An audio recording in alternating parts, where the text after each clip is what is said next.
Our next speaker is Rabbi Hanan Schlesinger, who serves as the Executive Director and Community Rabbinic Scholar for the Jewish Studies Initiative of North Texas, which he founded in 2010. His entire career before coming to Dallas has been devoted to teaching Jewish studies to young adults, primarily in the various colleges of Jewish studies and seminaries in the Jerusalem area. The past year, he was the recipient of the Rabbis Without Borders Fellowship, sponsored by the National Jewish Center for Learning and Leadership. Please welcome Rabbi Hanan Schlesinger.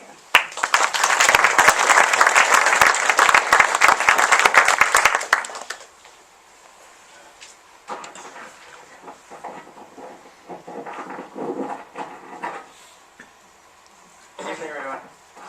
The truth is that it wasn't easy for me to agree to speak this evening.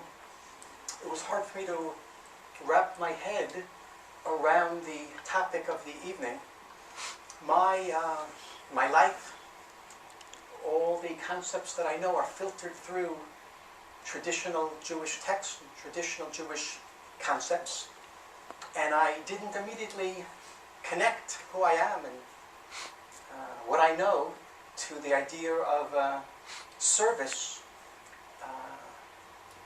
as a means towards personal universal well-being. And I had to think, how do I translate a concept which sounds to me, or sounded to me, a professional concept or a Christian concept into something in Jewish experience and Jewish language. I asked myself, what is this thing that they call service? What do we call it? Do we have such a concept as Jews? What does it mean to me? So we're not that long after Martin Luther King Day. And everyone knows that Martin Luther King, Dr. King, proclaimed, "Let my people go." And we also know, I think most people know, that he consciously took that from the Bible, from the book of Exodus. What many people don't know is that he only took half the quote. Now, I'm not criticizing him, but if you really want to know the deeper meaning of that biblical phrase, "Let my people go," that repeats itself again and again and again in the Jewish Bible, in the beginning of Exodus, we open up there and we see that it never ever says in a vacuum, "Let my people go." The phrase always continues, "Let my people go that they may serve me," says Moses in the name of God. What did I just say? Let my people go that they may serve me. I just found that concept of service. Let my people go that they may serve me. However, of course, as you immediately realize, we have found the concept of service in the Hebrew Bible now, but it's not service to our fellow men. It's service to God. God says, "I want those slaves from Paro so that they can serve me." Not serve Paro, but serve me. It's not about serving man, it's about serving God. And indeed, the fundamental matrix of all of Judaism is service to God. Those exact words from the beginning of the book of Exodus. It's about, in Judaism, doing what God wants me to do. It's not about me, it's about God. It's about seeing myself not as a speck of dust, not as a individual, but as part of a larger unit. It's about a large, universal, unified reality in which I'm just a small piece. I'm doing my service to God, trying to do my service to God. Since Judaism is all about service to God, therefore, clearly, we almost never talk about rights, but rather about obligations. Not about human rights, but about human obligations. Judaism understands, phrases our human obligations in terms of specific commandments, specific acts. 613, the word in Hebrew is mitzvot, 613 commandments that Jews are commanded to do. Considered to be divine commandments with their foundation in Hebrew scripture, in the first 5 books of the Hebrew Bible. Those first 5 books we call the Torah. And these commandments, these elements of service to God, are divided into 2 main types. Commandments between man and God, and commandments between man and man. They're all divine commandments. They're all God commandments, but some of them are between man and God, meaning that the recipient of the commandment, the object of the commandment is God, whereas there are other divine commandments in which the object is your fellow man. Let me give you examples just to make it more concrete, and I'll make it very concrete, because Judaism is all about the very concrete. Examples of commandments between man and God. Not eating is a negative. Don't eat food that is not kosher. Lobster or shrimp or turtle or ants or foodstuffs in which meat and milk are combined, that's a no-no for Jews. That's a mitzvah between man and God. Or the prohibition against incest, right? That's between man and God. Or the prohibition on a man of physical intimacy with a woman who's menstruating, or the commandment to desist from work on holidays, or the commandment to fast on the holiday of Yom Kippur, all negative commandments between man and God. But what we're interested in is commandments between man and man. For example, the prohibition against humiliating someone, the prohibition against slander, prohibition against murder and theft, prohibition against bearing a grudge or taking revenge, or the positive obligation to visit the sick, bury the dead, comfort the mourner, to give charity, to honor parents, to judge others favorably. Those are all specific, discrete commandments among the 613, and I just gave examples of those that are between man and man. In other words, a divine commandment in which we are to bring a clear benefit to concrete human beings, or to refrain from hurting or damaging concrete human beings.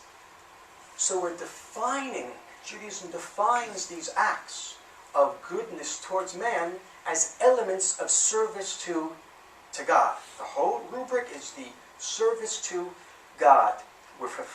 Jews are fulfilling a religious precept, which means serving God and connecting to God at the same time that concerning some of these commandments, the ones between man and man, we're bringing benefit to fellow man.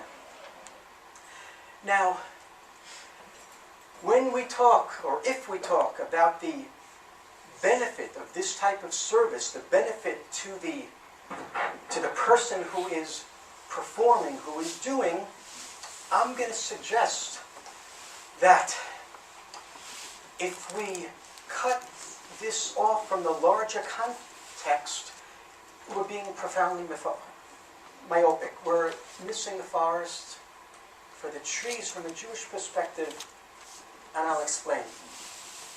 So look, it's true,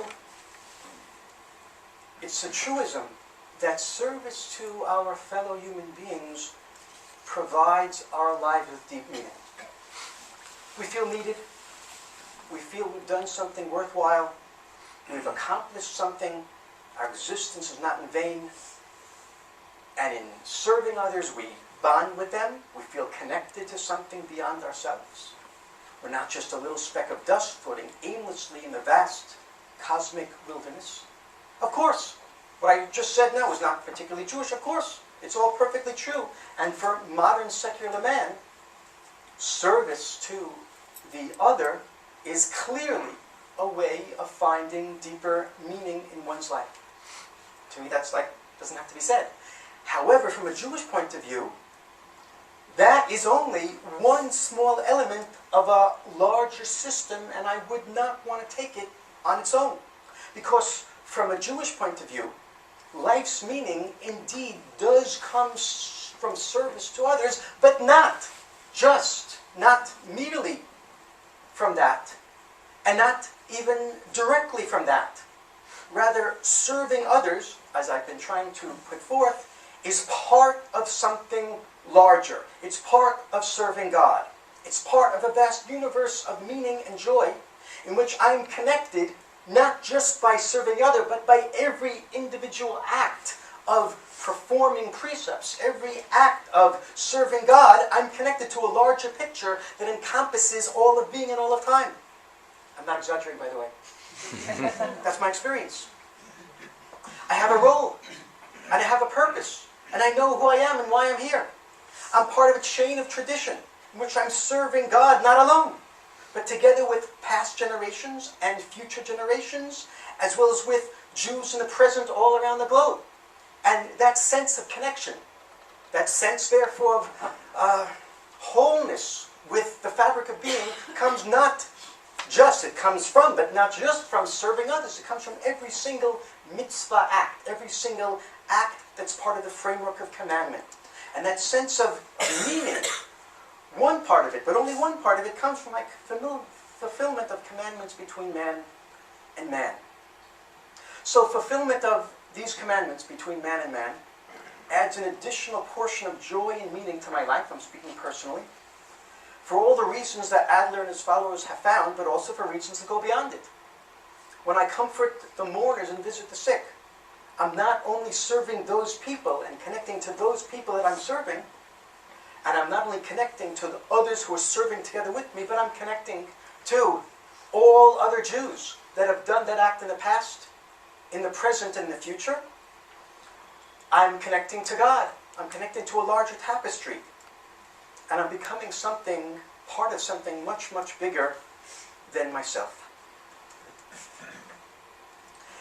Let me just go back and flesh out something that was implicit, I think, up until now in what I was saying, but not clearly stated.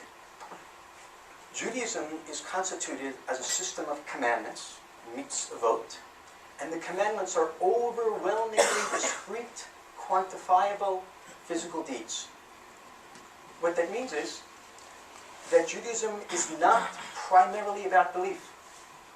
Not at all. It's about deeds. One of the things the panel was asked to relate to is the afterlife.